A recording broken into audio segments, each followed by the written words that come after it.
ஷாமிலேருந்து Redmi Note 8 Pro smart ஃபோனை சைனாவில் அஃபிஷியலாக லான்ச் பண்ணியிருக்காங்க. இது கூட சேர்த்து Redmi Note 8 ஸ்மார்ட் ஃபோனையும் லான்ச் பண்ணியிருக்காங்க.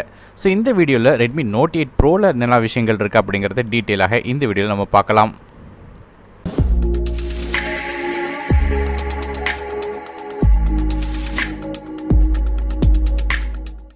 ரெட்மியோட இந்த Note 8 Pro ஸ்மார்ட் ஃபோனை பற்றி பேசும்போது இது இப்போ சைனாவில் லான்ச் பண்ணியிருக்காங்க. ஆனால் 2 அல்லது 3 மாதத்துக்குள்ளே இந்தியாவில் லான்ச் ஆகும்னு சொல்லி எதிர்பார்க்கப்படுது. ஸோ இந்த ஃபோனில் எல்லா விஷயங்கள் இருக்குது அப்படிங்கிறத பார்க்கும்போது முதல்ல இந்த ஃபோனில் இருக்கிற பில்ட்லேருந்து ஆரம்பிக்கலாம். பில்டை பொறுத்தவரையும் ஃபோனோட ஃப்ரண்ட் சைடும் சரி பேக் சைடும் சரி நமக்கு கிளாஸ் பேனலால் செஞ்சுருக்காங்க. அதாவது 3D கிளாஸ் பேக் கொடுத்துருக்காங்க. இந்த கிளாஸ் பில்டு வந்து கார்னிங்குள்ள கிளாஸ் 5ஓட ப்ரொடெக்ஷனோட வருது. அதனால் ஸ்க்ராட்ச் வந்து அவ்வளோ ஈஸியாக ஆகாது. மேலும் இந்த ஃபோனுக்கு வந்து IP52 ரேட்டிங் இருக்கிற காரணத்தினால ஸ்பிளாஷ் ரெசிஸ்டன்ஸாக இருக்குது. அதில் ஆக்சிடென்டலாக தண்ணி பட்டாலும் எந்த விதமான பிரச்சனையும் இருக்காது. அடுத்ததாக இந்த ஃபோனோட டிஸ்பிளேயை பார்ப்போம். இந்த ஃபோனில் வந்து ஒரு 6.53 இன்ச் IPS LCD டிஸ்பிளே கொடுத்துருக்காங்க. ஃபுல் HD+ ரெசல்யூஷனோட வருது.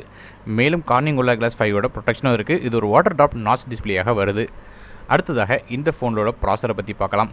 ப்ராசர் இதில் வந்து ரொம்ப முக்கியமான விஷயம் என்னென்னு கேட்டிங்கன்னா, ஷாமி இதில் வந்து புது ப்ராசர் ஒன்று கொண்டு வந்திருக்காங்க. அதாவது MediaTek Helio G90T அப்படிங்கிற சிப்செட் வந்து கொண்டு வந்திருக்காங்க. அதாவது கேமிங்காக பிரத்யேகமாக MediaTekஆல் பில்ட் பண்ணப்பட்ட ஹையஸ்ட் ப்ராசர் இது தான். 12 nm ப்ராசரில் வந்து தயாரிக்கிறாங்க. இல்லை 2 கோர்ஸ் வந்து 2.05 GHz காட்டஸ் A76 கோர்ஸ்லையும் 6 கோர்ஸ் வந்து 2 GHz காட்டஸ் A55 கோர்ஸ்லையும் ரன் ஆகுது. 800 MHzல வந்து நமக்கு மாலி G76 GPU வந்து கொடுத்துருக்காங்க.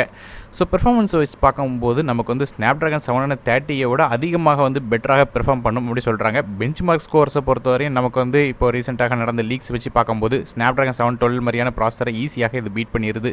ஸோ கண்டிப்பாக கேமிங்க்கு உகந்த ஒரு ப்ராசராக இருக்கும். ஸோ எந்த விதமான கேம்ஸ் விளாண்டாலும் எந்த விதமான பிரச்சனையும் இருக்காது. மேலும் இந்த ஃபோன் வந்து ஒரு லிக்விட் கூலிங் டெக்னாலஜி கொடுத்துருக்காங்க. ப்ராசர் வந்து ரொம்ப ஹீட் ஆகாமல் இருக்கிறதுக்கு. அதில் வந்து 4லேருந்து 6 டிகிரிஸ் வரையும் உங்களுக்கு வந்து ஹீட்டை வந்து ரெடியூஸ் பண்ண சொல்கிறாங்க. அதனால் வந்து கேமிங் விளையாடும் போது உங்களுக்கு த்ராட்லிங் ஆகாது ப்ராசர். இன்னொரு முக்கியமான விஷயம், இந்த MediaTek Helio G90 சிப்செட்டில் வந்து அடிஷனலாக உங்களுக்கு வந்து MediaTek ஹைப்பர் இன்ஜின் அப்படிங்கிற ஃபீச்சர் கொடுத்துருக்காங்க. அதாவது கேமிங்ஸ் விளையாடும் போது உங்களுக்கு வைஃபை நெட்வொர்க் மற்றும் LTE நெட்வொர்க் கூட கனெக்ட் பண்ணிட்டு இருக்கும்போது ரெண்டில் ஏதாவது ஒரு நெட்வொர்க் வந்து உங்களுக்கு வந்து ஸ்லோவாக இருந்துச்சு. குறிப்பாக வந்து இப்போ வைஃபை மாதிரி நெட்வொர்க் வந்து ஸ்லோவாக இருந்துச்சுன்னா ஆட்டோமேட்டிக்காக 4G நெட்வொர்க் வந்து சுவிட்ச் ஓவர் பண்ணிடும். ஸோ கேமிங்கில் வந்து இந்த மாதிரி பிரச்சனையும் இல்லாமல் நெட்வொர்க் பிரச்சனை இல்லாமல் விளையாட முடியும். அது மட்டும் இல்லாமல் உங்களுக்கு வந்து இதில் வந்து NFC சப்போர்ட்டை உங்களுக்கு கொடுக்குறாங்க. அதனால் வந்து உங்களுக்கு செக்யூராக வந்து NFC கனெக்ஷன்ஸ்லாம் பண்ண முடியும்னு சொல்கிறாங்க. மேலும் ஏற்கனவே நம்ம டெக் இந்த நியூஸில் பார்த்த மாதிரி இந்த ஃபோனுக்கு வந்து பிளாக் ஷார்க்கோட கேமிங் பேடும் சப்போர்ட் ஆகும்னு சொல்லியிருக்காங்க. ஸோ அதை டேரெக்டாக கேம் பேடை மாட்டி இந்த ஃபோனில் வச்சு கேம்ஸை விளையாட முடியும். ரேம் மற்றும் இன்டர்னல் ஸ்டோரேஜை பொறுத்தவரையும் இந்த ஃபோன் 3 டிஃப்ரெண்ட்டான கான்ஃபிகரேஷனில் வருது. ஒன்று 6GB RAM வித் 64GB ஸ்டோரேஜோடும், இன்னொன்று 6GB RAM வித் 128GB ஸ்டோரேஜோடும், மூணாவது configuration 8GB RAM with 120GB ஸ்டோரேஜோடும் வருது. இந்த ஸ்டோரேஜ் எல்லாமே UFS 2.1 ஸ்டோரேஜாக இருக்கிற காரணத்தினால டேட்டா ரைட்டிங் வந்து உங்களுக்கு ரொம்ப ஃபாஸ்ட்டாக இருக்கும். ஸோ கேமிங் உகந்ததாக இருக்கும். மேலும் ரேம் வெர்ஷனை பொறுத்தவரையும் LPDDR4X RAM பயன்படுத்தியிருக்காங்க. டியூல் சிம் சப்போர்ட் இருக்குது. ஆனால் மைக்ரோ SD கார்டு சப்போர்ட் கிடையாது. ஸோ இன்டர்னல் ஸ்டோரேஜ் மட்டும் தான் இதில் உண்டு. அது மட்டும் இல்லாமல் Android 9.0 Pie OSல வந்து ரன் ஆகுது MIUI 10 இன்டர்ஃபேஸில். அடுத்தபடியாக இந்த ஃபோனில் உள்ள கேமரா ஸ்கோரும் பேக் சைடில் நமக்கு வந்து 4 கேமரா கொடுத்துருக்காங்க. ஸோ உலகின் முதல் 64 மெகாபிக்சல் கொண்ட கேமரா அப்படின்னு சொல்லி ஷாமி நிறுவனம் சொல்கிறாங்க. ஏற்கனவே வந்து Realme Xல் வந்து நேற்று இந்த கேமரா கொண்ட ஸ்மார்ட் ஃபோனை லான்ச் பண்ணிட்டாங்க, Realme XT அப்படிங்கிற ஸ்மார்ட் ஃபோனில். ஆனால் இந்த லான்ச் ஈவெண்ட்டுக்கு முன்னாடி முந்தினம் சொல்லிட்டு நேற்று வந்து Realme நிறுவனம் வந்து உடனே அனௌன்ஸ் பண்ணியிருக்காங்க இந்த ஃபோனை. ஸோ எப்படி இருந்தாலும் இது ஒரு 64 மெகாபிக்சல் பிரைமரி சென்சார் இதில் கொடுத்துருக்காங்க. இது சாம்சங்கோட GW1 சென்சார், அதாவது 1.72 இன்ச் வந்து சென்சார் சைஸாக இருக்குது. அது மட்டும் இல்லாமல் 0.8 வந்து நமக்கு பிக்சல் சைஸாக இருக்குது. f1.8 ஆப்பர்ச்சரில் இந்த கேமரா செயல்படும். அது மட்டும் இல்லாமல் நமக்கு எலக்ட்ரானிக் இமேஜ் ஸ்டெபிலைசேஷன் சப்போர்ட் இருக்கிற காரணத்தினால வீடியோ ஃபுட்டேஜ் வந்து உங்களுக்கு ஸ்டேபிளைஸாக இருக்கும். அது மட்டும் இல்லாமல் 64 மெகாபிக்சலோட ஷார்ட்ஸ் வந்து டிஃபால்ட் கேமராவில் உங்களுக்கு வந்து 16 மெகாபிக்சல் ஷார்ட்ஸ் எடுக்கும். ஸோ 64 மெகாபிக்சல் ஷார்ட்ஸ் எடுத்திங்கன்னா 48 மெகாபிக்சல் ஷார்ட்ஸை கம்பேர் பண்ணி பார்க்கும்போது உங்களுக்கு அதை விட டீட்டெயில்ஸ் இன்னும் கொஞ்சம் அதிகமாக கேப்சர் பண்ணும். ரெண்டாவது கேமரா ஒரு 8 மெகாபிக்சல் அல்ட்ரா வைட் சென்சார் கொடுத்துருக்காங்க. 120 டிகிரிஸ் வரையும் உங்களுக்கு வந்து வைட் ஆங்கிள் ஷாட்ஸ்லாம் எடுக்க முடியும். 1.12 மைக்ரான் பிக்சல் சைஸாக இருக்குது. மூணாவது கேமரா ஒரு 2 மெகாபிக்சல் டெப்த் சென்சார் கொடுத்துருக்காங்க. அது மட்டும் இல்லாமல் 4வது கேமரா ஒரு 2 மெகாபிக்சல் மேக்ரோ லென்ஸ் கொடுத்துருக்காங்க.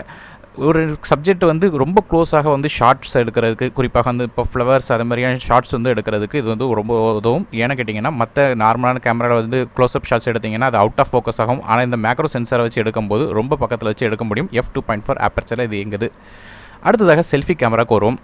ஏற்கனவே சொன்ன மாதிரி இந்த ஸ்க்ரீனில் வந்து நமக்கு வந்து வாட்டர் ட்ராப் நாச் டிஸ்பிளே இருக்குன்னு சொல்லியிருந்தேன். இந்த டிஸ்பிளேயில் வந்து ஒரு 20 மெகாபிக்சல் ஃப்ரண்ட் ஃபேசிங் கேமரா கொடுத்துருக்காங்க. மேலும் ஃபிங்கர் பிரிண்ட் சென்சார் ஃபோனோட பேக் சைடில் கொடுத்துருக்காங்க. ஐஆர் சென்சார் இருக்குது, அதனால் ரிமோட்டாக கூட உங்கள் ஸ்மார்ட் ஃபோன் வந்து யூஸ் பண்ண முடியும். 3.5 ஹெட்ஃபோன் ஜாக் கூட சப்போர்ட் இருக்குது. எஃப்எம் ரேடியோ மாதிரியான சப்போர்ட்டும் கொடுத்துருக்காங்க. மேலும் இந்த ஃபோனோட பேட்டரி பற்றி பேசும்போது 4500 mAh பேட்டரி கொடுத்துருக்காங்க. 18 வாட் ஃபாஸ்ட் சார்ஜிங் சப்போர்ட் இருக்குது. அதாவது குயிக் சார்ஜ் 3.0 மற்றும் குயிக் சார்ஜ் 4+ சப்போர்ட்லாம் இருக்குன்னு சொல்லியிருக்காங்க. மீடியாடெக்கில் வந்து இது பம்ப் எக்ஸ்பிரஸ் அப்படிங்கிற ஒரு ஃபீச்சர் கொடுத்துருக்காங்க. அதன் மூலமாக வந்து உங்களுக்கு 21 நிமிஷத்தில் வந்து 30% சார்ஜ் வந்து ஏறிடும் சொல்லியிருக்காங்க. மேலும் 50% சார்ஜ் வந்து 36 நிமிஷத்துலையும், ஃபுல் சார்ஜ் வந்து 1 மணி நேரத்துக்கு கொஞ்சம் தாண்டும் போதே உங்களுக்கு சார்ஜ் ஆகிற மாதிரி சொல்லியிருக்காங்க. ஆனால் ஆக்சுவலான டைம் இப்போ தெரியல. மற்றபடி இந்த ஃபோனில் வந்து 4G VoLTE சப்போர்ட் 2 சிம்லையும் கொடுத்துருக்காங்க. அதனால் 2 சிம்லையும் உங்களுக்கு 4G கனெக்ஷனோட உங்களுக்கு ஃபோன் கால் பண்ண முடியும். டியூல் பேண்ட் வைஃபை சப்போர்ட் இருக்குது. ப்ளூடூத் வெர்ஷன் 5ஓட சப்போர்ட்டும் இருக்குது. ஃபோனை சார்ஜ் பண்ணுறதுக்கு நமக்கு வந்து டைப் சி கேபிளோட சப்போர்ட் கொடுத்துருக்காங்க. கலர்ஸை பொறுத்தவரைக்கும் இந்த ஃபோன் வந்து white, jade green, electric grey அப்படிங்கிற 3 டிஃப்ரெண்ட்டான கலர்ஸில் கிடைக்கிது. செப்டம்பர் 3 சைனாவுக்கு வந்து சேல் வருது. கடைசியாக இந்த ஃபோனோட விலையை பற்றி பார்க்கலாம். ரெட்மி நோட் 8 ப்ரோவில் வந்து 6GB RAM வித் 64GB ஸ்டோரேஜோட விலை சைனீஸ் யுவானோட ப்ரைஸ் வச்சு கம்பேர் பண்ணி பார்த்தோம்னா இந்திய மதிப்பில் 14,000 ரூபா வருது. அதுவே 6GB RAM வித் 120GB ஸ்டோரேஜோட விலை 16,000 ரூபாய்க்கும், 8GB RAM வித் 120GB ஸ்டோரேஜோட விலை 18,000 ரூபாய்க்கும் வருது. ஸோ அப்படி பார்க்கும்போது இது வந்து ரொம்ப நல்ல ப்ரைஸாக தான் இருக்கும். இருந்தாலும் இந்தியாவில் லான்ச் ஆகும்போது கொஞ்சம் அடிஷனலாக ப்ரைஸ் இருக்கும் சொல்லி எதிர்பார்க்கப்படுது. காரணம் டாக்ஸ் மாதிரி விஷயங்கள் அடிஷனலாக இருக்கிற காரணத்தினால. மேலும் இந்த ஃபோனில் வந்து கேம் பேடும் அடிஷனலாக கொடுத்துருக்காங்க. அந்த கேம் பேட் வந்து 2 டிஃப்ரெண்ட்டான வெர்ஷனில் வருது சொல்லியிருக்காங்க. ஒன்று 1700 ரூபாய்க்கும், இன்னொன்று வந்து 990 ரூபாய்க்கும் வந்து வாங்கலாம் அப்படிங்கிற மாதிரி சொல்லியிருக்காங்க. ஸோ இந்த ஸ்மார்ட் ஃபோனை பற்றின பயண லிங்க்ஸை வந்து டிஸ்கிரிப்ஷனில் கொடுக்குறேன். மேலும் இந்த ஃபோன் லான்ச் ஆகும்போது ஏதாவது மாற்றங்களோட லான்ச் ஆச்சுன்னா அதை பற்றி இன்னொரு வீடியோவில் நான் மென்ஷன் பண்ணுறேன். அது மட்டும் இல்லாமல் இந்த ஆக்சுவலாக இந்த ஃபோனோட ப்ரைஸ் என்ன அப்படிங்கிறது லான்ச் ஆன உடனே கீழே கமெண்ட் செக்ஷனில் மென்ஷன் பண்ணுறேன். ஸோ அதை யூஸ் பண்ணி நீங்கள் வந்து ப்ரைஸை பற்றி தெரிஞ்சுக்கிட முடியும். ஸோ இந்த வீடியோ உங்களுக்கு பயனுள்ள மறக்காமல் லைக் பண்ணுங்கள். மேலும் இந்த ரெட்மி நோட் 8 ப்ரோ பற்றி என்ன நினைக்கிறீங்க அப்படிங்கிறத கீழே கமெண்ட்டில் ஷேர் பண்ணுங்கள். சேனலை சப்ஸ்கிரைப் பண்ணிட்டு பக்கத்து பெல் ஐக்கனை ப்ரெஸ் பண்ணுங்கள். மேலும் பல வீடியோ இருக்குது. நான் அருண் டெக் இன் தமிழுக்காக மற்றொரு வீடியோவில் உங்கள் சந்திக்கும் வரை நன்றி, வணக்கம்.